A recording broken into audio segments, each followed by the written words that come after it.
¿Te cuesta amar? ¿Hay alguien en tu vida que te es difícil perdonar? Si esto es así, tal vez has olvidado un primer paso, un importantísimo primer paso, el amor de Dios. Porque si nosotros nos llenamos del amor de Dios, si nosotros dejamos que la gracia de Dios sea derramada en nosotros, entonces aprenderemos a perdonar.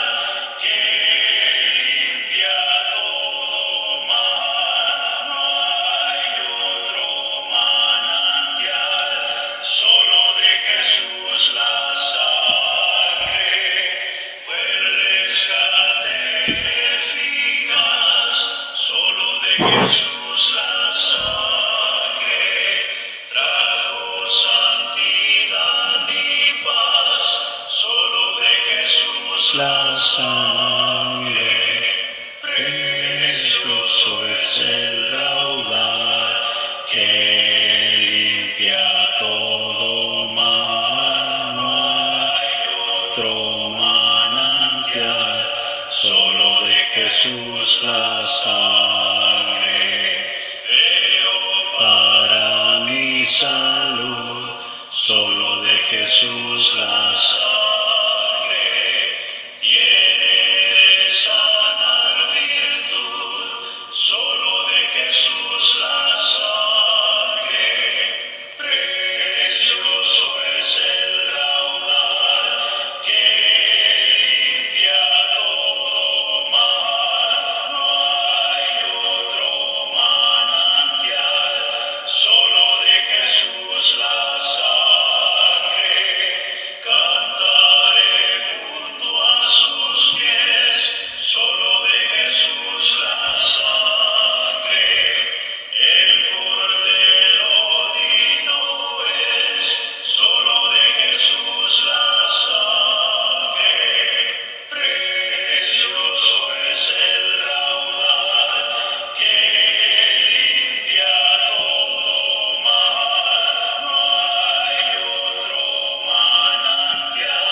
Jesús la sangre, precioso es el raudal que limpia todo mal, no hay otro manantial, solo de Jesús la sangre.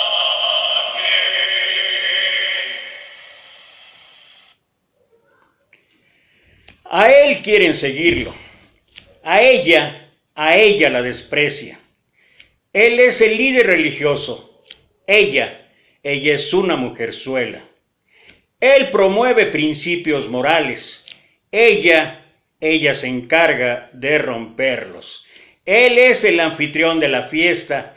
Ella ni siquiera fue invitada. Pregunta a la gente de Capernaum, y aún si preguntaras hoy en día a muchísimos en la hermandad, ¿a quién escogerían? ¿A quién escogerían como el líder espiritual? ¿A quién escogerían como un hombre piadoso? Y es seguro que todos escogerían a Simón. Después de todo, él es un hombre de hábito. Él es el líder religioso. Él es un fariseo. Bueno, todos escogerían a Simón. Pero creo que no todos. No todos, porque a diferencia, Jesús no escogería a Simón. Jesús escogería a la mujer pecadora.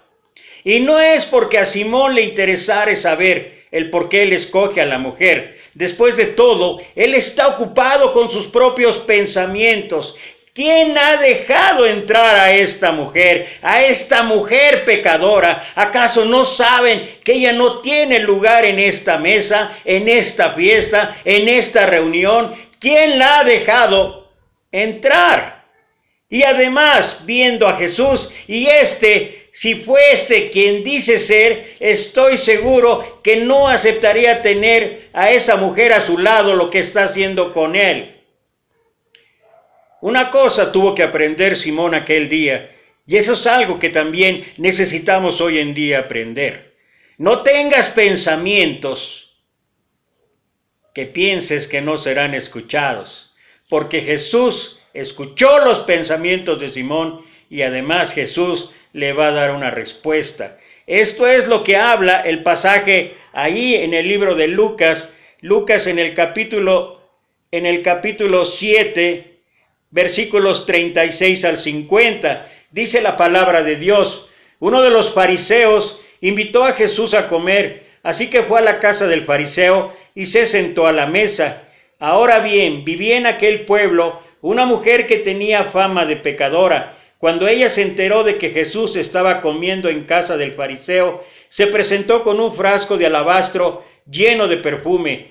Llorando se arrojó a los pies de Jesús, de manera que se los bañaba en lágrimas. Luego se los secó con los cabellos, también se los besaba y se los ungía con el perfume. Al ver esto, el fariseo que lo había invitado dijo para sí: si este hombre fuera profeta, sabría quién es que lo está tocando y qué clase de mujer es, una pecadora. Entonces Jesús le dijo a manera de respuesta: Simón, tengo algo que decirte. Dime, maestro, respondió.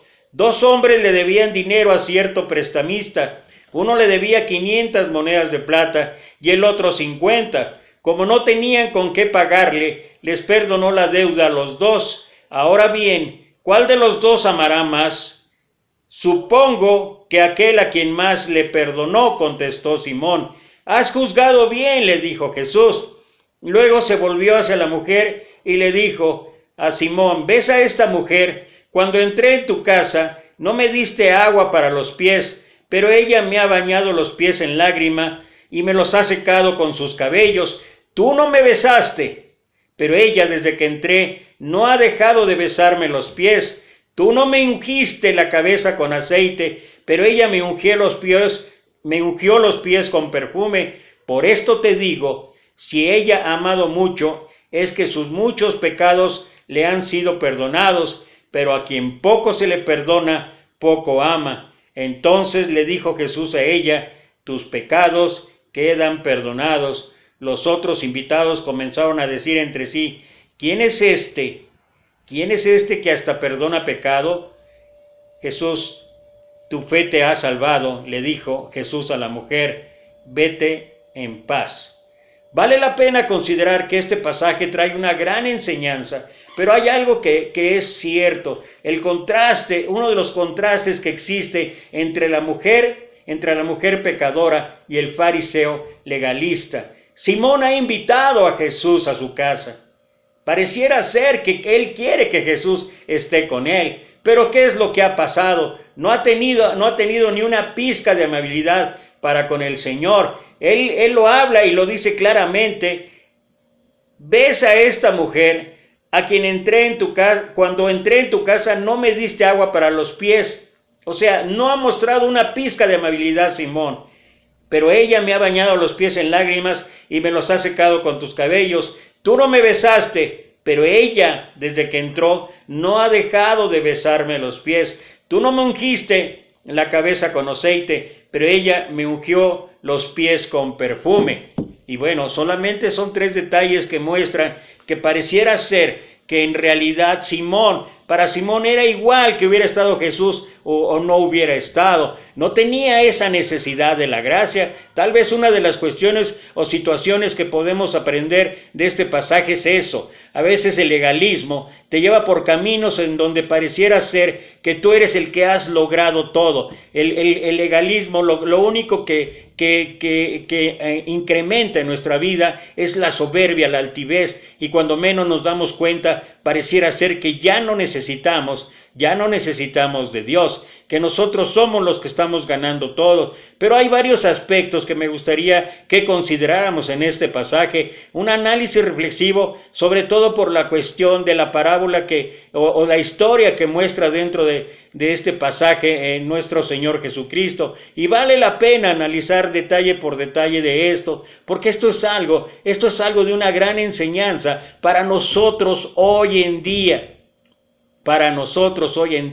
Y sobre todo para este tiempo en que estamos de verdad enfrentando una situación, una circunstancia trágica en muchos sentidos y que nos ha afectado grandemente. Como dije antes, el pasaje de Lucas que narra a esta mujer que unge los pies de Jesús, bañándolo con sus lágrimas y secándolos con su cabellera, constituye una escena de una gran riqueza y profundidad, amén de ser muy hermosa, y nos ofrece una reflexión sobre uno de los temas centrales de los mensajes cristianos, el perdón. Por eso comencé con esa alabanza, el perdón. ¿Qué hay de enseñanza en este sermón acerca del perdón?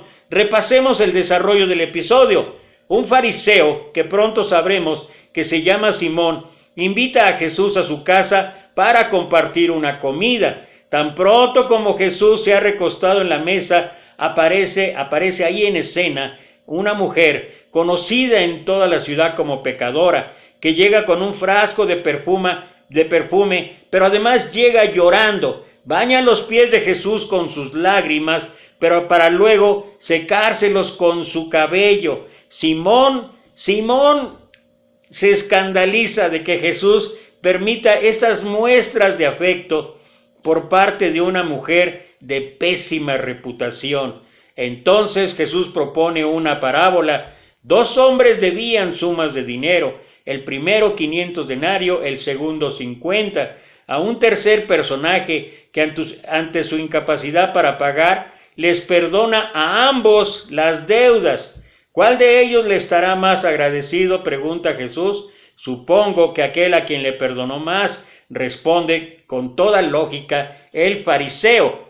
Seguidamente Jesús dirige la atención de Simón hacia la mujer y compara las atenciones que ella ha tenido con él con la falta de detalles que el propio anfitrión, aquel que deseaba tener a Jesús en su casa, le ha mostrado, para concluir con la frase clave, la frase que estaremos analizando. Por eso te digo, sus pecados, que eran muchos, se le han perdonado, por eso ama tanto. En cambio, al que poco se le perdona, poco ama.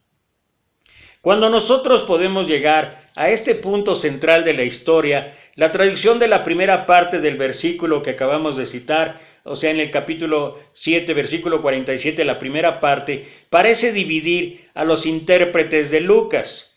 En efecto, mientras que algunas traducciones discurren en el sentido que hemos recogido en el párrafo anterior, en no pocas traducciones, la secuencia lógica de la narración se rompe de forma bastante sorprendente, pues deciden hacer decir a Jesús lo siguiente: por lo cual te digo que sus muchos pecados le son perdonados porque amó mucho.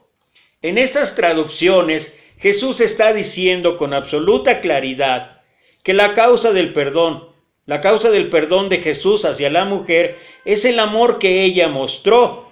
La dificultad está en que tal afirmación confunde el mensaje y rompe la lógica del argumento que Lucas nos presenta. Es una traducción de la primera parte del versículo 47 que no encaja en lo absoluto, no solo con el resto del pasaje, sino con la propia segunda parte del mismo versículo: mas aquel a quien se le perdona poco, poco ama. Decir que el mérito de la mujer es haber amado y que con ese amor se ha ganado el perdón no reflejaría la parábola de los 2 deudores, ninguno de los cuales, y esto es importante resaltar, esto es lo importante analizar y reflexionar, ninguno de los cuales, tanto el que debía 500 como el de que debía 50, tenían con qué pagar la deuda. En la lógica que proponen las traducciones arriba citadas, el amor es causa del perdón. El problema es que Jesús está diciendo exactamente todo lo contrario, como se desprende del sentido global del pasaje, y la parábola de los dos deudores ilustra este punto con toda transparencia, a saber, que no es el amor causa del perdón, sino a la inversa, el perdón es causa del amor. O lo mismo dicho de otro modo, el amor es la consecuencia del perdón. Son dos cosas diferentes. El amor es la consecuencia del perdón. Cuando uno ve y voltea, y esto puede hacer cada quien un análisis reflexivo de su propia persona, y uno puede cada uno analizar y reflexionar que de verdad, yo en mi caso es muchísimo, muchísimo lo que Dios me ha perdonado. Yo no sé los demás, pero cada quien debería hacer un examen acerca de esto. Por eso es que luego Pablo dice, someta a cada uno su propia obra, y entonces tendrá motivo de qué gloriarse. Esto es algo que con frecuencia olvidamos. Esto es algo que con frecuencia no tenemos en consideración. La mujer, a semejanza del personaje que le debía una gran cantidad, ama mucho porque se le ha perdonado mucho. Ama como respuesta al perdón recibido.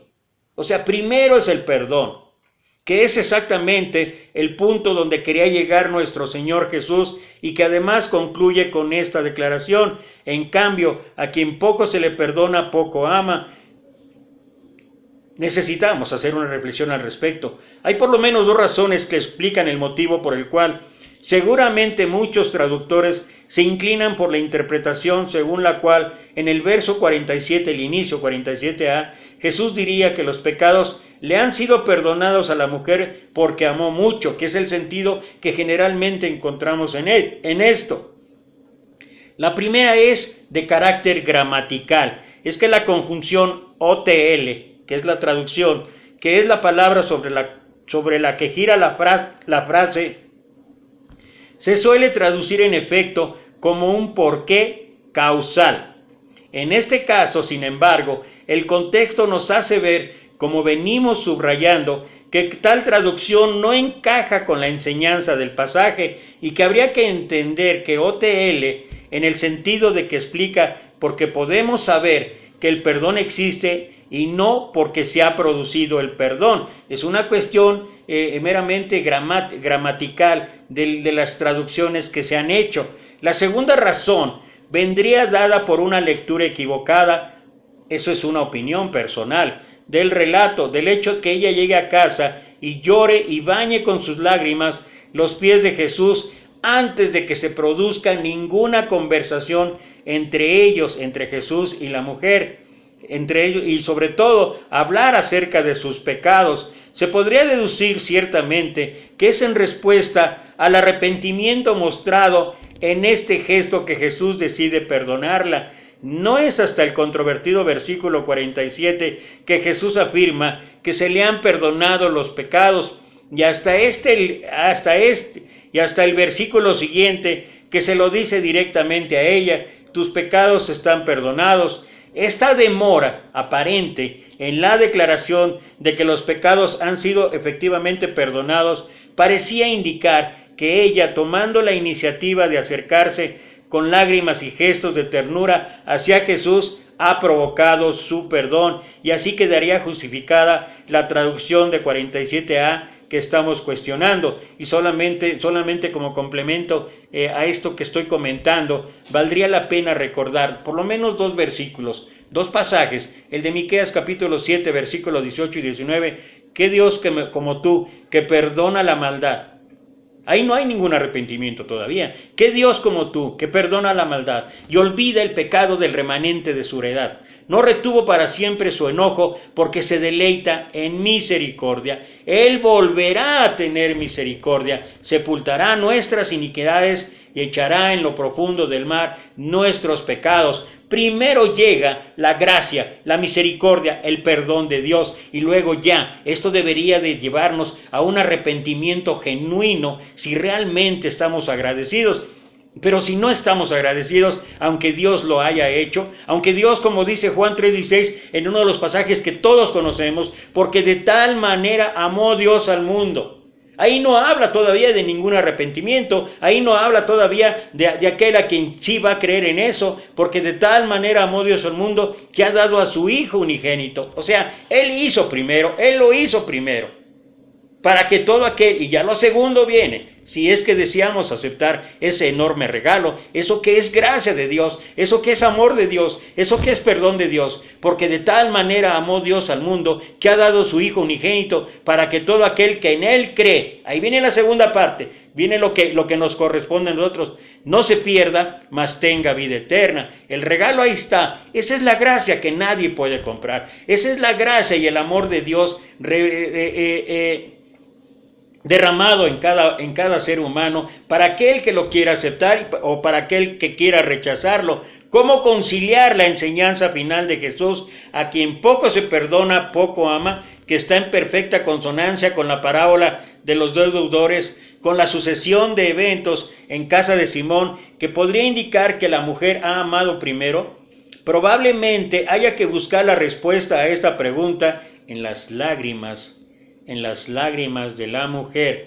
¿Qué clase de lágrimas son? ¿Por qué llora? ¿Por qué muestra afecto hacia el maestro? Todavía no la han perdonado y ya está llorando. La única respuesta que nos permitirá encajar el rompecabezas es en verdad obvia. Eran lágrimas de agradecimiento, no de arrepentimiento, de agradecimiento. La mujer llora porque se sabe ya perdonada, que es lo que mencionábamos, lo que dice Miqueas capítulo 7, versículo 18 y 19, y es por gratitud que se acerca tan cariñosamente a Jesús. No llega al encuentro de Jesús a pedir, sino a agradecer el perdón. Había entre esta mujer y Jesús una sintonía total. Ella se le acerca porque incluso antes de que él se lo confirme, ya se sabe acogida, rescatada de su vergüenza por aquel Mesías de la misericordia, distinto del resto de hombres de la ciudad, y en particular de los fariseos, de aquellos que piensan que la ley, de aquellos que piensan que la sana doctrina es la respuesta a lo que tendríamos que hacer o lo que tendríamos que mostrar en nuestra vida en cuanto a agradecimiento continuo. Por eso llora, agradecida. Nota, es el agradecimiento. Agradecida. Por eso lo atiende gozosa. Él la comprende, entiende desde el primer momento lo que está pasando, y cuando al final de la narración le dice tus pecados están perdonados, simplemente está confirmando algo que ella sabía de antemano. Es más, el texto con su referencia final a los demás comensales presentes en la cena, observándolo todo con atención, lo que dice el versículo 49, incluso permite aventurar la idea de que la verbalización final del perdón tiene como propósito dejarles claros a ellos y a Simón que Jesús no rechaza a la mujer, a diferencia de Simón. Simón desde el primer instante rechazó a la mujer, y muchos de nosotros desde el primer instante estamos rechazando continuamente a todos alrededor. ¿Por qué? Porque pensamos que la gracia solo es para nosotros. Únicamente si las lágrimas de la mujer son de agradecimiento, encaja de manera coherente todo el pasaje que podríamos titular, por lo tanto, la escena de la mujer agradecida y el fariseo altivo. Y cualquier coincidencia con la realidad hoy en día es pura coincidencia, porque si ella representa a las personas conscientes tanto de su pecado como del perdón de Dios, como del perdón que Dios ofrece sin reservas, Simón describe a aquel que, creyéndose sin culpa, se aleja de Dios porque no cree necesitar nada de Él. La frase lapidaria con que Jesús cierra la enseñanza: al que poco se le perdona, poco ama, es una seria advertencia a los fariseos de todos los tiempos, que podría en alguna forma leerse de la siguiente manera: aquel que creyéndose perfecto, aquel que creyéndose dentro de la sana doctrina, piensa que no necesita perdón, termina aislado totalmente en su soberbia. Tendría esta conclusión un alto componente irónico, exactamente el mismo que Jesús usa cuando en otra ocasión dice aquello de, ¿te acuerdas? Ahí en el pasaje cuando los fariseos llegaron y lo encontraron conviviendo con publicanos y pecadores, ¿y cuál fue la respuesta del Señor? Que él debería estar donde era la necesidad. No siente necesidad de médicos los sanos.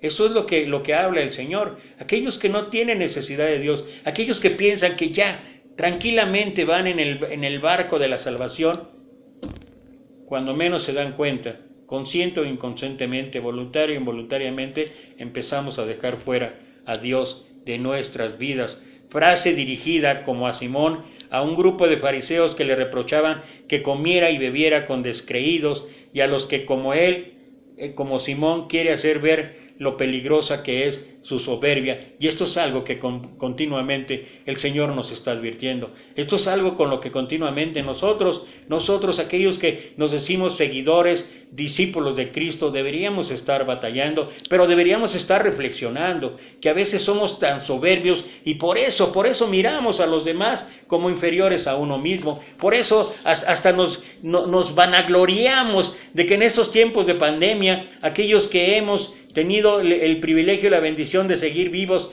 y de incluso ahorita con las cosas que están pasando en Estados Unidos acerca de la nieve y en varias partes aquí de México, nos sentimos hasta dichosos de que a nosotros como cristianos no nos toca el mal. Aquellos que se portan mal, eso es soberbia, porque Dios hace llover sobre buenos y malos, sobre justos e injustos, y todos sin excepción estamos en el mismo barco. Hemos tenido el privilegio, hemos tenido la oportunidad de cumplir de verdad con el plan de salvación, solamente gloria a Dios. Pero nunca olvidemos que por gracia somos salvos por medio de la fe, y esto no de nosotros, pues es don de Dios, no por obras para que nadie se gloríe. Y cuando menos nos damos cuenta, igual que los fariseos, igual que en aquel tiempo todos aquellos maestros de la ley estaban pensando que el estar bien con Dios era a base de los esfuerzos que cotidianamente estaban haciendo ellos. Y no es que no sean importantes las buenas obras, que no sean importantes las cosas que hagamos, pero primero es el perdón de Dios, primero es la gracia de Dios, y después, como dice ahí mismo en Efesios 2, 8 y 9, después, no por obras para que nadie se gloríe. Versículo 10 dice, porque somos hechura suya, creados en Cristo Jesús para buenas obras, las cuales preparó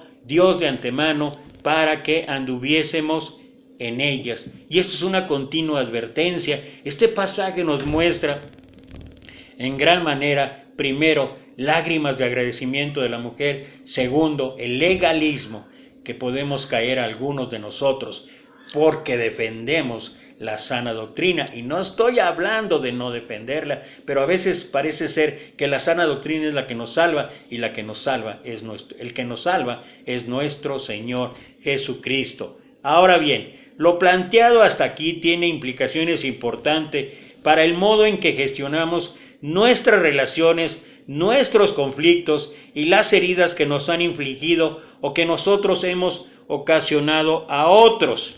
En el esquema de las traducciones que, violentando la coherencia del pasaje, hacen decir a Jesús que la mujer ha sido perdonada porque amó, la responsabilidad entonces de resolver el conflicto recae en el pecador. Él o ella son los que tienen que convertirse, cambiar y empezar a amar, y solo entonces, como consecuencia de esta conversión, serán perdonados. Y entonces tendríamos que dejar fuera, de acuerdo a esa lógica de razonamiento, tendríamos que dejar fuera lo que dice Romanos, lo que escribe el apóstol Pablo en capítulo 12, versículo 17 al 21. Si es posible, en cuanto dependa de vosotros, estad en paz con todos los hombres. No os venguéis vosotros mismos, amados míos, sino dejad lugar a la ira de Dios, porque escrito está, mía es la venganza, dice el Señor. Así que si tu enemigo tuviere hambre, dale de comer. Si tuvieres sed, dale de beber, pues haciendo esto, ascuas de fuego amontonarás sobre su cabeza. Y luego el versículo 21, no seas vencido de lo malo, sino vence con el bien y el mal. Esa es la actitud que debe de tener aquel que ha sido ofendido. Aunque bien es cierto que tenemos la justificación para no perdonar, lo cierto es que tenemos que hacerlo. Y que independientemente de la actitud de aquel que cometió la ofensa, aquel que cometió la agresión, aquel que cometió la falta. En cambio, en el esquema de Jesús, aquel que refleja la traducción que creemos más correcta y que es la que seguimos todos nosotros, o muchos de nosotros, y la única que es coherente con el resto del pasaje, donde se dice que ella ama mucho, que ella ama porque mucho se le ha perdonado. La responsabilidad de desbloquear el conflicto no recae en el pecador, sino en aquel que tiene capacidad de ofrecer el perdón. Es lo que explicaba con el pasaje de Pablo ahí en Romanos 12 del 17 al 21. Como en tantas otras ocasiones, Jesús hace gala de un gran pragmatismo y de un impecable conocimiento de la naturaleza humana, porque pretender que el pecador, sin recibir ningún aliento, apoyo o estímulo, un buen día de golpe, empiece a amar a los demás, es muy poco realista. No sucederá, por lo menos no de manera habitual. Es pedir las proverbiales peras al olmo. En cambio, es mucho más plausible sugerir que si alguien se adelanta y le dice al pecador, ¿quedas perdonado?, eso sea precisamente el desencadenante de una transformación en su interior. Y aquí voy a hacer una pausa para comentar un pasaje en la vida de un hermano que fue pastor ahí en la congregación donde servimos ahí como ministro. Él era el pastor, uno de los pastores de la iglesia, y él nos comentó en alguna ocasión, él tenía una camionetita ya bastante antigua, y él iba sobre una avenida un domingo que él se dirigía a la iglesia. Él iba junto con su familia, y entonces, como su camionetita pues le costaba trabajo de verdad desarrollar una velocidad, pues si no de velocidad máxima, tampoco muy normal. Y nos cuenta que entonces un carro deportivo, un carro de esos, más que el deportivo, conducido por alguien prepotente, alguien de los que se siente que la avenida o que las calles son suyas, pasó, y como no podía rebasarlo, llegó el momento en que lo rebasó y le dio un cerrón que casi lo llevó contra la banqueta a nuestro hermano. Entonces aquel siguió su camino, pero 1 kilómetro adelante, el semáforo en rojo detuvo al deportivo. Y cuando el hermano llegó y se colocó a un lado, aquel de inmediato tenía ya la actitud de querer agredirlo, de querer decirle lo que sea, si es que él decía algo. Pero nuestro hermano llegó, y cuando volteó y lo vio, bajó el cristal y le dijo, que Dios te bendiga. Y la reacción de aquel es, como dice ahí el pasaje, harás, en la traducción lenguaje actual, pues haciendo esto, harás que le arda la cara de vergüenza. Y es cuando actuamos de esa manera, de acuerdo a la lógica razonable del pasaje, es cuando nosotros podemos lograr que las cosas sean diferentes en este mundo tan irracional, en este mundo tan injusto, en este mundo con situaciones terribles como las que estamos ahorita atravesando. Los deudores de la parábola, recordémoslo una vez más, no tenían con qué pagar. Ambos, tanto el que debía mucho como el que debía poco, no tenían con qué pagar. Es decir, simplemente no podían tomar la iniciativa. ¿Es realista pensar que por arte de magia, sin mediación alguna, alguien sumergido en el egoísmo descubra la senda de la generosidad? No sería de manera habitual. Pudiera haber sus excepciones. Es plausible pensar que si recibe la seguridad, la certeza de que sus mezquindades no le serán tenidas en cuenta, entonces algo profundo cambia en su interior. Quizá el porcentaje aumente, quizá. Esa es, por ejemplo, la intuición. Mira, para quienes sean habituales a la lectura en general, ¿verdad? Esa es la intuición en la que se basa el famoso inicio de Los Miserables de Víctor Hugo, cuando aquel hombre Jean Valjean es generosamente perdonado sin hacer absolutamente nada por obtener tal gracia por el obispo a quien había robado. Aún antes él siquiera demostrar un signo de arrepentimiento, aquel hombre le perdonó por lo que él había hurtado y que las autoridades lo habían encontrado y que pareciera ser inevitable que fuera a la cárcel. Sin embargo, aquel hombre le dijo: no, yo se los regalé. ¿Y qué produjo esto en el hombre? Entonces produjo en el hombre agradecimiento, y el agradecimiento llevó consigo al arrepentimiento y que cambiara su vida. El esquema que emerge de sus pecados, que eran muchos, se le han perdonado, por eso ama tanto, explica la relación de Dios con nosotros. El Padre no está encumbrado en su cielo, esperando con impaciencia, altivamente, como un niño ofendido, que vayamos hasta Él a pedir disculpas. El Padre se adelanta, viene a nosotros. El Padre se adelanta, viene a nosotros con lo que hizo con su Hijo. Viene a nosotros y se nos ofrece gratuitamente su perdón y amor, esperando sin duda entonces que nuestra respuesta sea el amor. Por eso el apóstol Juan escribió ahí en su primera carta, capítulo 4, versículo 19, Dios nos amó, nosotros le amamos a Él porque Dios nos amó primero. O sea, no empezamos nosotros, empezó Dios. Nosotros, como consecuencia del amor de Dios, nosotros le amamos a Él. Nosotros le amamos a Él porque Dios nos amó primero. Este mismo esquema es, obviamente, el que Jesús propone que guíe nuestras relaciones interpersonales y ayude a resolver nuestros conflictos, y con esta lógica de razonamiento las cosas entre nosotros serían totalmente diferentes, cambiarían en muchos sentidos, nos harían ver realmente como luz que refleja la luz de Cristo. Pero si nosotros, aquellos que decimos ser cristianos, no lo hacemos, estamos en la misma situación que lo que ocurre en este mundo, sin torres de marfil, sin esperar que sea el otro que tome la iniciativa. Si cuando vas al altar te acuerdas de que tu hermano tiene algo contra ti, ve primero a reconciliarte, como dice Mateo 5, 23, 24, ni siquiera importa si el hermano tiene razón.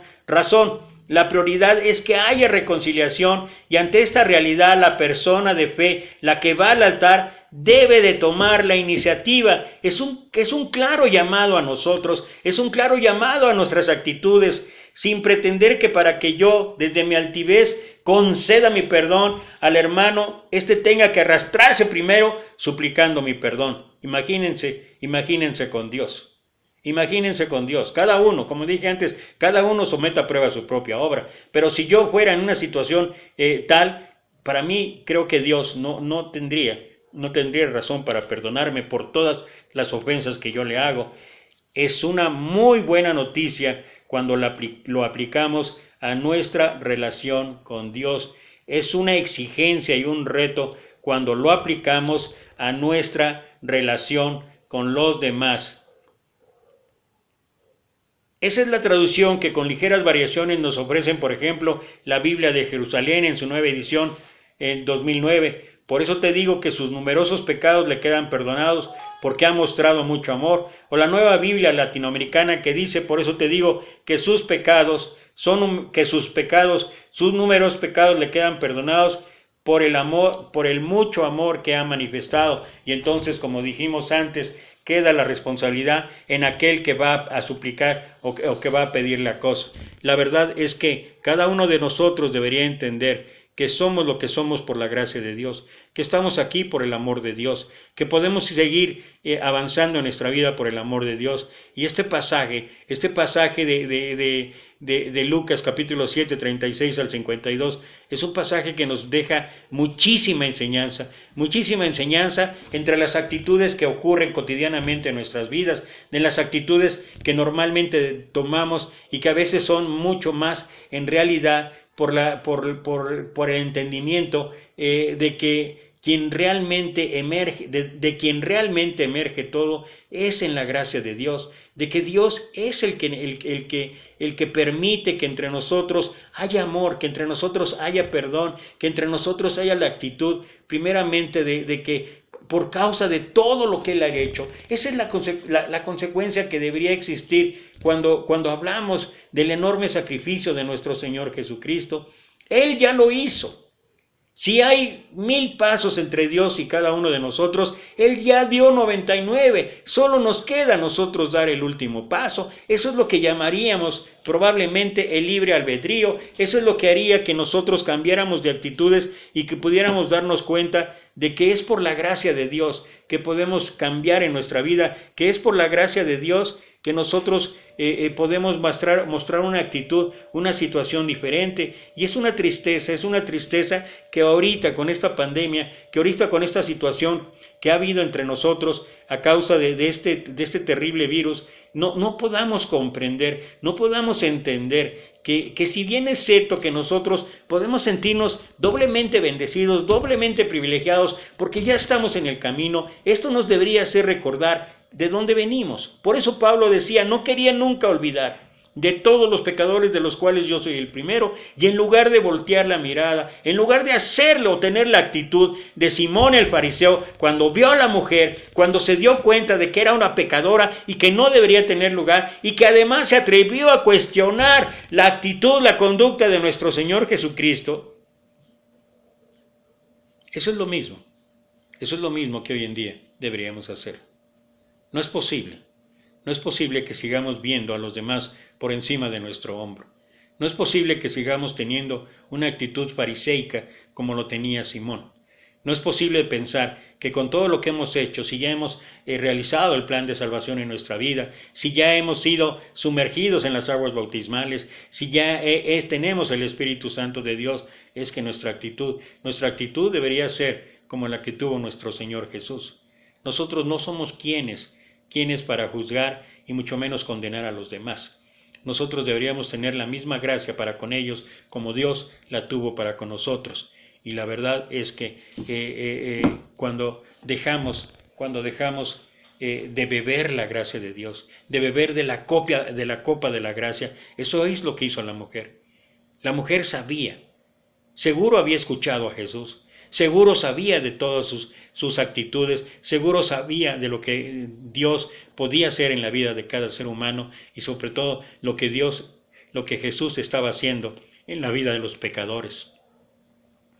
Y por eso llegó agradecida. No esperó siquiera que nuestro Señor, como finalmente lo hizo, le dijese que sus pecados fueran perdonados. Ella de antemano ya estaba agradecida porque estaba acudiendo a un Dios de perdón, a un Dios de misericordia. Y cada uno de nosotros transita en esta vida por ello. Y cada uno de nosotros jamás deberíamos olvidar que cuando uno bebe la copa de la gracia, entonces el amor, entonces la misericordia, entonces la compasión, entonces el perdón está a flor de piel en cada uno de nosotros. Si no bebemos de la copa de la gracia, si no bebemos la gracia de Dios, difícilmente nos vamos a llenar del amor de Dios. Difícilmente podremos perdonar. Tenemos que hacerlo, porque así lo hizo Dios con nosotros. Y quiero terminar este mensaje compartiendo una historia. Había un hombre que había servido al Señor grandemente. También hay sus excepciones. Se había consagrado al Señor. Pero un día tuvo un sueño. Y en ese sueño él veía que moría. Y dentro de su sueño, era un sueño, llegaba al cielo. Y cuando llegaba al cielo, había una persona en la puerta de acceso al cielo. Y entonces cuando él llegó, él dijo, qué bueno que estoy en el cielo. Yo lo esperaba, porque yo serví al Señor durante toda mi vida. Y entonces la persona que estaba ahí a la puerta le dijo, bueno, hay ciertos requisitos para que tú puedas entrar. Y dice, sí, ¿cuáles son estos? Bueno, primero que juntes 1000 puntos de acuerdo a lo que tú hiciste en la tierra para que puedas entrar. 1000 puntos. Dice, pues yo creo que sin ningún problema. Sí, a ver, platícame un poco de tu vida. Y él dijo, bueno, yo nací en el seno de una familia cristiana. Muy buen punto, ok. Nació en el seno de una familia cristiana, 5 puntos. Y él dijo, obviamente, yo acepté el plan de salvación cuando era un joven, un adolescente propiamente. Aceptó el plan de salvación cuando era un adolescente, 5 puntos. Y después cuando empecé a crecer, yo trabajé arduamente en la obra del Señor, empecé participando en las actividades de los jóvenes y después dirigí durante 5 años en el grupo de los jóvenes. Sirvió 5 años el grupo de los jóvenes, 5 puntos. ¿Ok? ¿Qué más? Bueno, después, pues, de acuerdo a la indicación de la Escritura, no os unáis en yugo desigual. Yo encontré una mujer cristiana y fue con la que me casé. Matrimonio con una mujer cristiana, 5 puntos. Y después, ya juntos ella y yo, empezamos a servir en el ministerio de matrimonios. Y durante 10 años participamos activamente en el ministerio de matrimonios. Participación activa en 5 puntos. ¿Y qué más? Dice, bueno, ya después, de acuerdo al patrón bíblico, se establecieron ancianos, diáconos y todo lo demás que habla la Escritura. Y bueno, yo serví primero como diácono, 5 puntos. Y después, finalmente, la congregación optó porque yo fuera uno de los pastores en la congregación. Pastor, 5 puntos. ¿Qué más? Bueno, pues como pastor me he dedicado los últimos 10 años a servir, a ayudar, a estar en los problemas, a estar en las situaciones, a hacer una labor de pastoreo en la congregación. Labor de pastoreo, 5 puntos. ¿Qué más? Pues ya se me agotó. ¿Ya se te agotó? Apenas llevas 35 puntos. 35 puntos. ¿Y cuánto es lo que te necesito para entrar al cielo? Pues necesitas 1000 puntos. 1000 puntos. Es que entonces eso no va a ser posible. Solamente la gracia de Dios me puede salvar. Y entonces aquel hombre le dijo, ¿qué dijiste? ¿O de qué hablaste? Pues hablé que solamente la gracia de Dios puede ayudarme a entrar. Y aquel hombre le dijo, gracia de Dios, 1,000,000 de puntos. Es una historia, es un sueño, puede ser una fantasía, pero tiene mucho de verdad, porque somos lo que somos por la gracia de Dios. Seamos como la mujer, bebamos de la gracia de Dios y aprenderemos a ser agradecidos, actuando como nuestro Señor, con perdón, con agradecimiento. Ojalá nunca olvidemos esto. Somos lo que somos por la gracia de Dios, la gracia derramada en amor, en misericordia, en perdón. Que Dios te bendiga.